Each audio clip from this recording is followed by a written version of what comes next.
Everybody welcome to coding sense. इस video में basically हम बात करने वाले हैं रिडक्स कैसे काम करता है। पिछले वीडियो में हमने देखा था कि बेसिकली रिडक्स जो कि अल्टरनेटिव है कॉन्टेक्स्ट एपीआई का, राइट।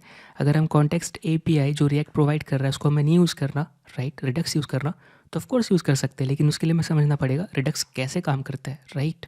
सो हम बात कर रहे हैं रिडक्स कॉन्सेप्ट के बारे में। तो रिडक्स बेसिकली जब भी दिमाग में आता है तो हम क्या समझते हैं, स्टेट मैनेजमेंट। स्टेट मतलब क्या, डेटा। तो यहाँ पर जो बेसिकली रिडक्स कॉन्सेप्ट के अंदर यहाँ पर एक चीज़ रहती है जिसको हम बोलते हैं सेंट्रल डेटा, ठीक है। स्टोर डेटा मतलब क्या, स्टेट, है ना। सो बेसिकली यहाँ पर एक स्टोर रहता है सेंटर में, राइट। सेंट्रल डेटा स्टोर जिसको बोलते हैं। और बेसिकली सेंट्रल डेटा स्टोर क्या कंटेन करता है, बेसिकली यहाँ पर जितने भी स्टेट है यहाँ पे ही रहते हैं। Example as object, right. Example के लिए इज़ लॉग्ड इन, राइट, ऐसा आपको चेक करना चाहते हो, false, right. Is dark theme, है ना, क्या डार्क थीम है क्या, फॉल्स। ऐसे करके बहुत सारे स्टेट यहाँ पे रखोगे आप, ठीक है। अब इससे ये लगता है कि भाई इतने सारे स्टेट यहाँ पे रखने वाले हैं तो मैनेज करना मुश्किल होगा। लेकिन आपको याद है यूज़ रिड्यूसर पढ़ते वक्त हमने क्या किया था, हमारे पास बहुत सारा स्टेट होता था, राइट। जैसे कि यहाँ पे 3 है तो हम क्या करते थे, इन सारे स्टेट को उठाकर हम कंबाइन एक स्टेट मेंटेन करते थे जिसको हम इनिशियल स्टेट बोलते थे, है ना। सो यहाँ पर भी रिडक्स में भी सेम है। रिडक्स सेंट्रल डेटा स्टोर या फिर इस स्टेट में स्टोर, इस डेटा स्टोर में हम क्या करते हैं, हम जितने भी स्टेट हैं यहाँ पे लिख देते हैं, राइट। चाहे वो लॉग्ड इन हो, चाहे ऑथेंटिकेशन हो, चाहे थीम डार्क या नहीं है, लैंग्वेज कौन सा है एप्लीकेशन का, जो भी आपको रखना है, राइट, यूज़र से रिलेटेड। अब यहाँ पे क्या होगा कि ये डेटा तो है लेकिन ये डेटा हम कहाँ यूज़ करने वाले हैं, कंपोनेंट में, राइट। सो बेसिकली हमारा कंपोनेंट तो होगा ही होगा क्योंकि एट द एंड हम डेटा यहाँ पे दिखाने वाले। सो अब कंपोनेंट को डेटा कैसे मिलेगा, जाहिर सी बात है ये बेसिकली कंपोनेंट हमारा डेटा स्टोर को सब्सक्राइब किया रहेगा, यानी कि बेसिकली सब्सक्रिप्शन सेट रहेगी यहाँ पर, ठीक है। सब्सक्रिप्शन सेट मतलब आपको पता है, राइट। जैसे आप यूट्यूब सब्सक्राइब कर देते हो चैनल, तो जैसे कि इस बंदे ने इस चैनल को सब्सक्राइब किया, अब जब भी कुछ नया चेंज आएगा यूट्यूब वीडियो के बारे में नोटिफिकेशन भेज सकता है, यानी कि बेसिकली इसने सब्सक्राइब किया है। तो कंपोनेंट ने सेंट्रल डेटा स्टेट या स्टोर को सब्सक्राइब किया है, यानी सब्सक्रिप्शन सेट किया, यानी जो भी चेंजेस होगा कंपोनेंट को नोटिफाई किया जाएगा, है ना। अब बेसिकली देखिए अपने पास क्या है, डेटा, अपने पास कंपोनेंट, जहाँ पे बेसिकली हम यूआई बोल रहे हैं जहाँ डेटा दिखाने का है। तो क्या कंपोनेंट फिर डेटा को चेंज करेगा एक्सेस करके, नहीं, राइट। यहाँ पे जो बेसिकली बीच में आ रहा है वो हमारा आ रहा है रिड्यूसर फंक्शन, ठीक है। रिड्यूसर फंक्शन बेसिकली ये हमारा ऐसा मिडिलवेयर काम कर रहा है। अब इसका काम क्या है, रिड्यूसर फंक्शन बेसिकली हम ये नहीं समझ रहे हैं यूज़ रिड्यूसर, इससे हमें मिस्टेक नहीं होना, ठीक है। यूज़ रिड्यूसर बेसिकली हुक था। रिड्यूसर बेसिकली जावास्क्रिप्ट में एक जनरल कॉन्सेप्ट है, राइट। रिड्यूसर का काम क्या होता है, आप उसको बहुत बड़ी सी चीज़ देते हो, वो उसको क्या करता है, नैरो डाउन करके एक छोटा सा सिंगल वैल्यू रिटर्न करता है ना। यानी कि बेसिकली हम यहाँ पे कितना भी रिड्यूसर को दे या दें ये हमें एक नया स्टेट देगा, ठीक है। रिड्यूसर का भी काम यहीं पे है। रिड्यूसर किससे कनेक्ट करेगा, सेंट्रल डेटा स्टोर से कनेक्टेड रहता है, और ये क्या करता है, ये म्यूटेट करता है, ठीक है। स्पेलिंग रॉन्ग है म्यूटेट का, लेकिन ये क्या करता है, म्यूटेट, जिसको आप बोल सकते हो चेंज, है ना। ये चेंज करता है क्या, ये चेंज करता है स्टोर डेटा, ठीक है, या डेटा स्टोर को चेंज करता है, राइट। अब ठीक है, समझ गए कि हमारे पास सेंट्रल डेटा है और कंपोनेंट ने इसको सब्सक्राइब किया है, ठीक है। तो जो भी चेंजेस होगा कंपोनेंट को सब्सक्रिप्शन द्वारा मिल जाएगा, और सेंट्रल डेटा को चेंज कौन करेगा, रिड्यूसर, ठीक है। अब यहाँ पर रिड्यूसर इसके साथ कनेक्ट करेगा। एक नोट करने वाली ये बात है, कंपोनेंट स्टोर के डेटा को चेंज नहीं करेगा, ये ओनली वन वे रहता है, सिर्फ वन वे, ठीक है। ये डबल वे नहीं रहता या टू वे कि कंपोनेंट सीधा सेंट्रल डेटा को स्टोर को कनेक्ट कर रहा है चेंज करने के लिए, नहीं। ये काम कौन करता है, रिड्यूसर फंक्शन करता है। अब रिड्यूसर फंक्शन को कौन बताएगा, बेसिकली कंपोनेंट बताएगा, कंपोनेंट, ठीक है। कंपोनेंट किससे बताएगा, यहाँ पे कंपोनेंट ट्रिगर करेगा एक्शन, ताकि रिड्यूसर फंक्शन से बात। एक्शंस क्या होता है, एक्शन बेसिकली एक ऑब्जेक्ट होता है, इसमें बेसिकली आप बताते हो कि क्या परफॉर्म करना है, ठीक है। अब एक्शन बेसिकली है, लेकिन एक्शन कंपोनेंट क्या करेगा, डिस्पैच करेगा, राइट। क्योंकि अगर डिस्पैच नहीं करेगा तो एक्शन जनरेट कैसे होगा, ठीक है। सो यहाँ पे हमने क्या देखा, कंपोनेंट एक्शन को डिस्पैच करेगा और ये एक्शन दौड़ के जाएगा रिड्यूसर के पास कि भैया, बेसिकली हम क्या बोल रहे हैं, फॉरवर्डेड, है ना, फॉरवर्डेड टू इसको। यानी बेसिकली कंपोनेंट कह रहा है कि मेरे को यूआई पे कुछ चेंज करना है। एग्जांपल यहाँ पे वाइट थीम है, इसको मुझे डार्क करना है, यानी कि कंपोनेंट क्या करेगा, एक एक्शन डिस्पैच करेगा। एक्शन डिस्पैच क्या करेगा, सेट ऑफ एक्शन यहाँ पे एज ऑब्जेक्ट रहेगा।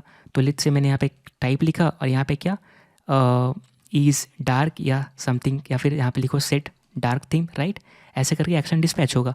ये बेसिकली एक्शन है ना, ये कौन करेगा, कंपोनेंट डिस्पैच करेगा। और ये किसके पास जाएगा, ये जाएगा रिड्यूसर के पास, एक्शन फॉरवर्ड हो जाएगा। अब रिड्यूसर क्या बोलेगा, ठीक है जितना भी एक्शन ला रहे हो ये क्या काम करेगा, ये सेंट्रल डेटा से कनेक्ट करेगा, आपके चीज़ों को पूरा करेगा और एट द एंड ये क्या करेगा, सेंट्रल डेटा को अपडेट कर देगा। चाहे आपको अपडेट करना हो या डिलीट करना हो या आपको क्रिएट करना हो, जो भी ऑप्शन यहाँ पे बेसिकली ये जो भी हम करते हैं यही करते हैं, राइट। अगर आप डार्क थीम अपडेट कर चेंज कर रहे हो मतलब क्या, स्टोर में एक वैल्यू को अपडेट कर रहे हो। अगर आप पोस्ट अपडेट कर रहे हो तो बेसिकली यहाँ भी स्टोर में रख सकते हैं, तो एक नया ऑब्जेक्ट ऐड कर रहे हो, तो बेसिकली इन्हीं में से चीज़ होता है, क्रिएट, अपडेट, डिलीट। तो कंपोनेंट को अगर कोई चेंज करना है, अगर यूज़र कंपोनेंट के साथ इंटरेक्ट करता है और कोई चीज़ चेंज करता है, तो बेसिकली इसका मतलब कंपोनेंट क्या करेगा, एक्शन डिस्पैच करेगा जो भी रिगार्डिंग चेंजेस, और ये एक्शन किसके पास जाएगा, रिड्यूसर के पास जाएगा। और रिड्यूसर बेसिकली स्टेट को एक्सेस करेगा और जो भी एक्शन है उस पर काम करेगा, म्यूटेट करेगा सेंट्रल डेटा को उसके रिस्पेक्टिव एक्शन के रिस्पेक्टिव, और सेंट्रल डेटा को अपडेट करेगा।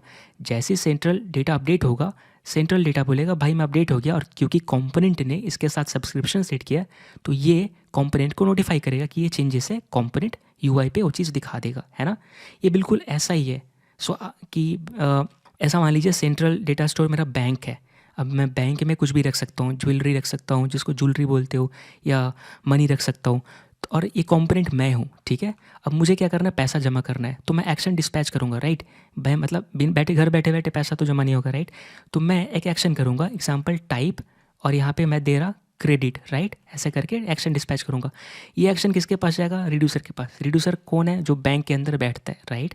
वो क्या करेगा, वो मेरा बेसिकली या फिर ज्वेलरी या फिर बैंक, उसमें से मतलब पैसा सेंट्रल जो बैंक है उससे कनेक्ट करेगा और मेरा पैसा जमा कर देगा। जैसे ही पैसा जमा होगा मेरे मोबाइल पे नोटिफिकेशन आ जाएगा, यानी मुझे, है ना, कि भाई ये चेंजेस हुई है। एग्जांपल के लिए अगर मैं बोलूँ तो ये देखिए, ये अपना बैंक हुआ, राइट, ये अपना सेंट्रल बैंक हुआ। इसमें आप क्या रख सकते हो, मनी, राइट, गोल्ड रख सकते हो या सिल्वर, कुछ भी रखना चाहो। ये मैं हूँ, राइट, बेसिकली मैं कौन हूँ, कॉम्पोनेंट हूँ। अब क्या है, यहाँ पर मुझे कुछ बैंक के साथ करना है, ठीक है, तो पहले बैंक के साथ तो मैं कनेक्टेड रहूँगा। मैं क्या डायरेक्टली बैंक को चेंज कर सकता हूँ, नहीं, राइट, ये अलाउ नहीं है। लेकिन हाँ, बैंक के साथ मैं कनेक्टेड हूँ, मतलब सब्सक्रिप्शन सेट है। बैंक में अगर पैसा जमा होगा, कटेगा, मुझे मैसेज आता रहेगा, ठीक है। अब बीच में कौन यहाँ पे मिडिलवेयर है, यहाँ पे जो जिसको हम रिड्यूसर फंक्शन बोल रहे हैं, ठीक है, ये बैंक पर्सन है, ठीक है, ये किससे कनेक्टेड है, मेरे बैंक से।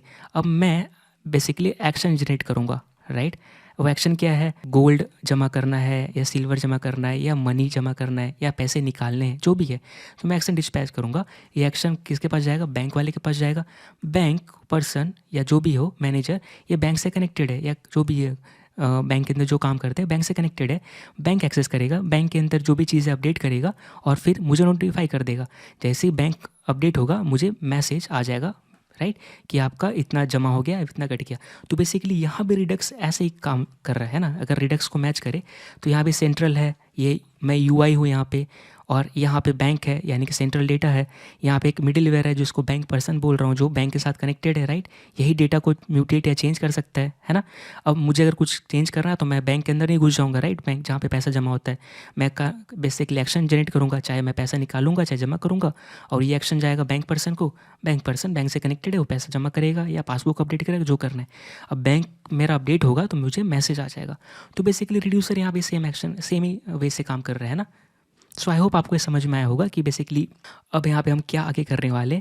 हम बेसिकली इसको कोर और बेसिक कॉन्सेप्ट जो है एक एक करके देखते जाएंगे, एक एक चीज़ बना के देखने वाले। लेकिन अभी के लिए हमें क्या समझ में आया, रिड्यूसर जो हम बात कर रहे थे वो क्या है, बेसिकली वो जावास्क्रिप्ट कॉन्सेप्ट है ना। जावास्क्रिप्ट में जो रिड्यूसर है क्या होता है, एक इनिशियल वैल्यू लेता है, राइट, और आप बोलते हो कि क्या करना है, राइट, उसमें एक करंट मिलता है और एक नेक्स्ट वैल्यू मिलती है, राइट। सो यहाँ पे एट द एंड रिड्यूसर आपको क्या रिटर्न करता है जावास्क्रिप्ट में, एक सिंगल वैल्यू, है ना।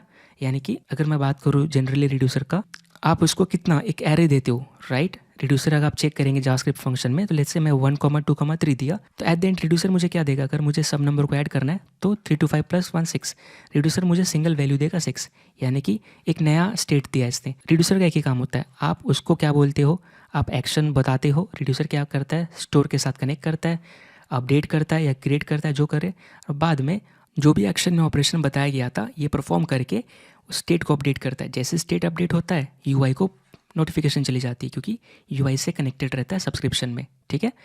अब ध्यान में सिर्फ क्या रखना है, यूआई स्टोर के साथ डायरेक्टली कनेक्टेड नहीं रहता, यानी कि सब्सक्रिप्शन सेट रहती है लेकिन यूआई को एक्सेस नहीं है इसको मॉडिफिकेशन के लिए, स्टोर को मॉडिफाई नहीं कर सकता।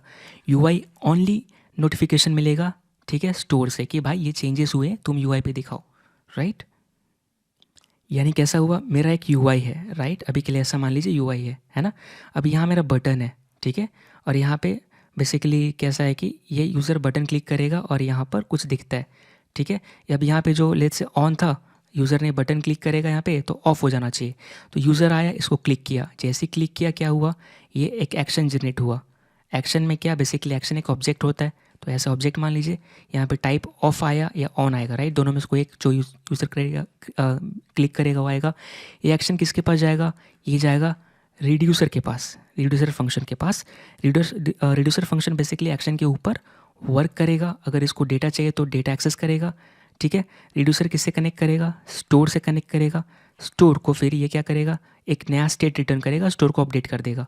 स्टोर जैसे अपडेट होगा, यहाँ पे क्या, स्टोर से सब्सक्रिप्शन सेट है यूआई का, राइट, यूआई ने सब्सक्राइब किया है स्टोर को, तो यहाँ पे ऑन या ऑफ चेंजेस दिखेगा। सो यहाँ पे एक साइकिल घूम रही है, एक्शन बेसिकली इसको बोलते हो डिस्पैच किया एक्शन, ठीक है।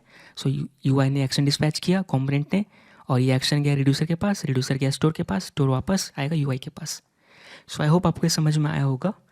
मिलते हैं अगली वीडियो में, तब तक और भी कॉन्सेप्ट को एक्सप्लोर करेंगे। तब तक के लिए thank you so much, bye bye.